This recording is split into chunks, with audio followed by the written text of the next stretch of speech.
홍준표 대구시장은 시작부터 거친 말을 쏟아냈습니다. 대통령 믿고 초선이나 원외들이 덧보잡들이 나서서 중진들 공기 잡고 설치는 바람에 당이 지금 위계 질서가 다 깨지고 개파이 돼버렸어요. 혁신위가 지도부와 친윤계 중진의 험지 출마를 권고했는데 이를 두고 당에서 반발 기류가 나오는 걸 두고도 쓴소리를 했습니다. 근데 그걸 지금 해주느니 안 해주느니 논의하는 것 자체가 그냥 저질러 놓은 거 적당히 수습 한번 해보라 하고 수습 못하면 혁신이한테 덮어 씌워가지고 정리하겠다 그 생각 아니에요? 그건 얄팍한 생각이지. 전권을 줘놓고도 그걸 다시 부정할 거면 혁신위를 해체해야 한다며 인 위원장에 힘을 실어줬습니다.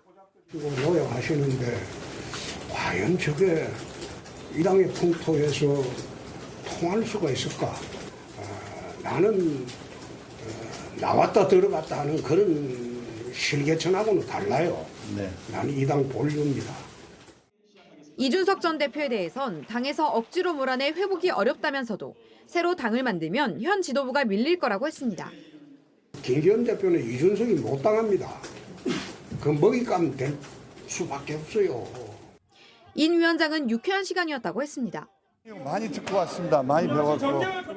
오후에 김대중 전 대통령 탄생 100주년 기념행사에 참석해서는 직접 김 전 대통령 성대모사를 하기도 했습니다. 전두환 대통령은 살아계시지 않냐? 왜 선생님 보복 안 합니까? 인 원장, 보복이라는 것은 못 쓴 것이요. 혁신위는 내일은 청년과 여성 관련 안건을 논의합니다. JTBC 하혜빈입니다. 제가 평소에 시장님을 존경하는 것은 유머로 그 한국 정치를 코멘트하니까 재밌어요. 교훈도 있고. 정권을 주겠다고 했으면 박사님이 이야기하는 그대로 해줘야죠. 그냥 저질러 놓은 거 적당히 수습 한번 해보라 하고 수습 못하면 혁신이한테 덮어 씌워가지고 정리하겠다 그 생각 아니에요? 그건 얄팍한 생각이지. 내년 총선에서 과반수를 차지 못하면 식물정권이 됩니다. 그런 우리가 분위기를 우리 시장님께서 좀 만드는데 도와주세요. 아 정말입니다. 난 덮보잡들 때문에 싫어. 가들 다 내년에 자동적으로 정리될 거야. 그리고 어떤 판이 짜여질지 내년에 가서 보면 되는 것이고. 연말까지 좀 도와주시면 안 될까요? 지금 뭐 박사님이랑 만나서 말씀드리는 게 도와주는 거죠. 네, 얼굴은 웃고 있지만 그 텐션이 느껴지는 대화라고나 할까요? 그런 분위기였는데 일단 내용을 좀 다루기 전에 인유한 위원장 진짜 좀 바쁜 것 같습니다. 뭐 최근에 대구, 경북 다 돌고 오늘은 또 서울에서도 일정이 있었고 정말 많은 사람들을 만나고 있는데 뭐 좀 만나야 뭐 그런 앙금 같은 게 풀린다 이런 건지 아니면 두루두루 좀 어장 관리를 하는 건지. 네. 인유한 위원장이 이제 저희 당에서 뭐 정치를 하시고 그런 분이 아니니까 예. 혁신위원장으로서 일을 하려면 그래서 그래도 이 당에서 중책을 맡으셨던 분들, 대표급들 이런 분들 만나서 먼저 당 사정을 듣고 또 고견도 듣겠다 이런 차원 아니겠어요? 예. 그래서 이준석 전 대표 또 김종인 전 비대위원장, 네. 홍 시장님도 당대표 2번 하시고 대통령 후보까지 하셨잖아요. 그렇죠. 그러니까 그런 차원에서 두루두루 뵙는 것이다. 저는 네. 그렇게 생각했습니다. 근데 사실 만남이란 게 이제 상대도 원해야 이제 그렇죠. 좋은 만남인데 네. 어떻게 상대들은 원해서 이제 성사가 된 건지. 제가 보기로는 그래요. 뒷수습하고 있다. 그러니까 뭐 이준석 전 대표도 그렇고요. 그다음에 홍준표 대구시장도 그런데 이 만남이 있기 전에 무슨 일이 있었는지 기억이 날 거예요. 대사면. 예. 대사면을 하죠. 그 대사면을 일방적으로 발표하면서 두 분이 되게 불쾌했잖아요. 근데 그런 불쾌한 부분들이 조금 선호가 바뀌었다라는 분석들도 있었는데 아마 그런 걸 의식한 게 아닌가 싶어요. 그래서 일단 이준석 전 대표를 쫓아갔었고 부산에 물론 퇴짜를 맞긴 했지만요. 근데 이제 그러면 그다음 누구예요? 홍준표 대구시장이죠. 근데 역시나 홍준표 대구시장도 그 말하자면 징계 취하에 대해서 얘기는 하지 않지만 네. 마음속에는 기분이 나쁜 거예요. 아직 그 과하지옥의 어떤 앙금이. 그럼요. 과하지옥이란 말은요. 어마어마하게 정치인한테는요. 그럼 참 그 절치부심을 떠나서 모욕적인 어떤 생각으로 내가 지금 참고 있다라는 말이거든요. 근데 그런 모욕감을 당에 안겨줬다. 그러니까 인요한 혁신위원장을 말하자면 원망하지는 않을 거예요. 예. 누구겠어요? 홍준표 대구시장이 제일 싫어하는 김기현 대표죠. 그 뒤에는 김기현 대표가 있기 때문에 결국에는 저기에서 뭐 이nhân 위원장이 이해를 했을지 모르지만 듣보잡이라는 표현을 썼잖아요. 예. 그럼 거기에 김기현 대표가 포함이 안 되겠습니까? 저는 그런 의미에서는 아마 이 김기현 체제, 이기 체제를 전체를 싸잡아서 친윤뿐만 아니라 윤핵관뿐만 아니라 김기현 대표를 향해서 듣보잡이라는 표현을 쓴 것은 결국에는 그런 감정들이 사그라지지 않았다.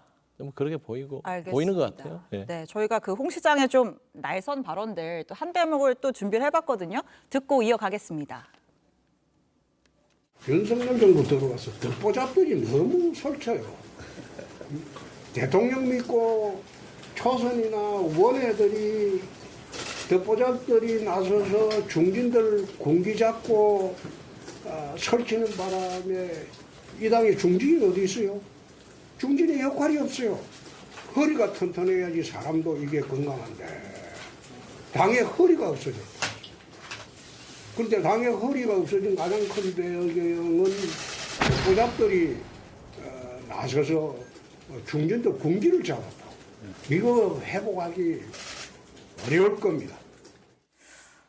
자, 듣보잡이 설친다, 뭐 발바닥에 설친다 이런 표현도 있었는데 여기서 이 듣보잡이 이 발언만 들어봤을 때는 사실 뭐 중진이나 뭐 지도부보다는 어떤 뭐 초선, 원외들을 좀 겨냥한 발언으로 좀 들리거든요. 예. 그러니까 저희 지도부 안에 예. 국회의원이 아닌 최고위원들도 상당히 많이 있고 예. 또 초선이신 분들도 많이 있으니까 네. 그분들의 어떤 발언 가운데 홍 시장님에 대한 뭐 공격성 발언들이 좀 그동안 좀 있었죠. 뭐 징계 과정에서도 그렇고 그런 게 쌓이니까 이제 당 대표를 2번이나 하고 당을 네. 30년 가까이 지켜온 분 입장에서는 좀 불쾌했을 수도 있는데 이제 표현이 소위 이 세간에서 쓰는 네. 그런 용어잖아요. 네. 그러니까 더 국민들의 귀를 잡는 오늘 그런 표현이었는데 솔직히 말씀드리면 저희 당이 뭐 중진을 그런 분들이 중진을 뭐 군기를 잡는다 그런 건 아니에요. 예. 뭐 어떻게 그런 게 있을 수가 있겠습니까? 다만 이제 발언이 좀 도드라지는 것들이 나와 있는 부분이 좀 있어서 그것에 대해서 또 도드라진 표현을 하는 홍 시장. 그래서 그게 더 커 보이는 거지. 저희 당의 기강은 잘 잡혀 있고 네. 질서가 잘 있는 당입니다. 그런데 제가 예전에 또 이제 국회 출입할 때 듣기로는 네. 윤석열 대통령이 모 초선 의원과 매일 통화를 하니까 네. 그분을 취재해봐라 이런 얘기를 들은 적도 있거든요. 아, 예, 예. 그러니까 초선 뭐 원외들의 파워가 좀 막강한 거 아니냐. 실제 실세는 이들 아니냐. 근데 그거는 윤 대통령이 이제 저희 당에서 정치를 하시다가 대통령이 되신 분이 아니니까 어떤 당에 오래 계셨던 분들이든 뭐 초선이든 원외든 간에 이 선수에 따라서 인연이 깊거나 할 예. 여지가 없잖아요. 그렇죠. 그러면 개인적인 어떤 인연 때문에 어떤 분은 초선일 수도 있고 어떤 분은 원외일 수도 있고 어떤 분은 또 다선일 수도 있고 이런 차원이지 초선 의원 한 분하고 자주 통화한다고 해서 초선한테 힘이 실려 있다. 그것은 좀 과한 해석으로 봐요. 알겠습니다. 좀 발언 중에 대통령은 권모술수를 모른다. 네. 설치는 주변이 문제다 이런 내용이 있었는데 묘하게 또 이렇게 대통령은 잘 보호하면서 또 깔 건 까는. 그러니까 홍준표 예. 대구시장이 참 이 언어의 마술사인 게 예. 들었다 놨다 한 거예요. 밀당을 하는군요. 그리고 그 전날 윤석열 대통령하고 행사 참석이 있었잖아요. 예. 그랬는데 오늘 또 대통령한테 쓴소리 할 수 없어요. 저 만났으니까. 그러니까 이제 보면 초선들, 재선들, 그다음에 이제 원외들 이런 부분들이 얘기를 본인에 대해서 나를 세웠잖아요. 네. 이 말은 그거예요. 너 너무 대통령 믿고 까분다. 대통령 뒤에 있다고 막말해도 되는 거야. 내가 당에 30년 있었어. 당신들 얼마나 돼? 짬밥 이런 거거든요. 근데 이런 부분에 있어서는 지금 홍준표 대구시장은 굉장히 자존심 상했어요. 근데 이 대사면이 있고 지금까지도 홍준표 대구시장의 SNS 발언에 대해서 아직도 친윤으로 뭐 구분되는 또 예. 초선 의원들께서 좀 말을 험하게 하는 분이 아직도 있잖아요. 네. 그런 부분들을 자기는 용납할 수 없다. 그렇기 때문에 도와줄 생각이 없다는 거예요. 이nhân 위원장이 마지막에 그랬잖아요. 그럼에도 불구하고 좀 도와주십시오. 네. 좀 뭐 내년까지는 안 되겠습니까? 이랬을 때 만나는 것으로 이미 도와준 거 아니냐라는 것은 뭐냐면 여기까지면 됐어요. 알아서 해라. 여기까지 됐으면 난 최선 다한 거예요. 더 이상 이제 오지 마라. 그 얘기라고 저는 보고 있습니다. 알겠습니다. 어제 인유한 위원장이 그 김종인 전 비대위원장도 만났는데 그 처방은 잘했는데 그 당사자들이 약을 먹을지 모르겠다 이런 이야기를 했거든요. 혁신은 어떻게 좀 지도부가 잘 받아들여서 당이 좀 바뀔 의지가 명확한 겁니까? 네, 전권을 주겠다고 김 대표가 말씀하셨잖아요. 예. 그래서 1호 안건에 대해서 저희가 의결을 했고 이제 2호 안건에 대해서는 혁신위에서 저희 지도부로 최고위원회로 이제 가지고 오면 되는 겁니다. 네. 아직 가지고 오지 않았어요.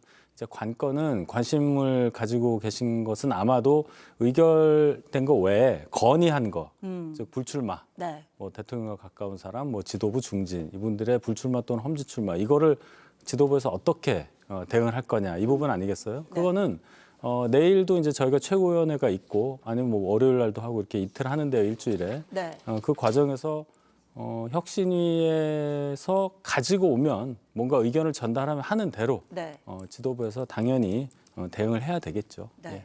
뭐 언제 가지고 옵니까? 다음 주 초면 가지고 제가 오나요? 알기로는 내일이 저희가 내일인가요? 최고위원회 하니까 네네. 내일 혁신위에서 한 분이 오셔서 네. 의결된 거 전달하면서 아마도 건의안에 대해서도 설명을 하리라 이렇게 들었습니다. 알겠습니다. 대변인 나오시니까 당 사정 잘 알 수 있어서 너무 좋은 것 같아요.